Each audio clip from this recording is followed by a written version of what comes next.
Hello friends, welcome to our channel. இன்றைக்கி நம்ம சேனலில் என்ன சமைக்க போகிறோன்னா ரவா புட்டு.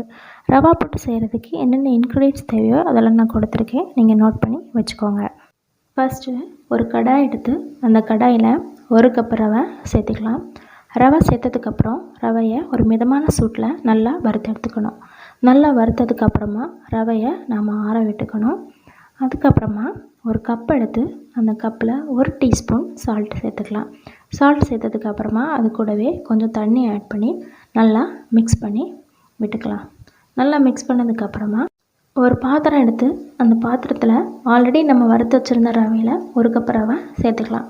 ரவை சேர்த்ததுக்கப்புறமா உப்பு தண்ணி ஒரு 2-3 ஸ்பூன் சேர்த்துக்கலாம். சேர்த்ததுக்கப்புறமா மாவை நல்லா மிக்ஸ் பண்ணி விட்டுட்டு கொஞ்சம் கூட தண்ணி சேர்த்து மாவை நல்லா நம்ம மிக்ஸ் பண்ணிக்கணும்.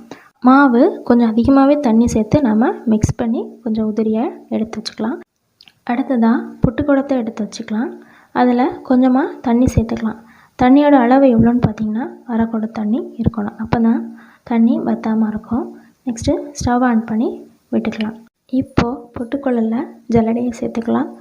சேர்த்ததுக்கப்புறமா அதில் கொஞ்சமாக தேங்காய் ஆட் பண்ணிக்கலாம். 1 லேயர் தேங்காய் ஆட் பண்ணதுக்கப்புறமா ஆல்ரெடி நம்ம ரெடி பண்ணி வச்சுருந்தோம்ல ரவை, அதை அதுக்குள்ளே சேர்த்துக்கலாம். இது எவ்வளோ சேர்க்கணுன்னா அந்த குழலில் பாதி அளவுக்கு ரவையை சேர்த்துக்கணும். அதுக்கப்புறமா மறுபடியும் கொஞ்சமாக தேங்காய் சேர்த்துக்கணும். தேங்காய் சேர்த்ததுக்கப்புறம் மறுபடியும் அதுக்கு மேலே நம்ம மிக்ஸ் பண்ணி வச்சுருந்த ரவையை சேர்த்துக்கலாம்.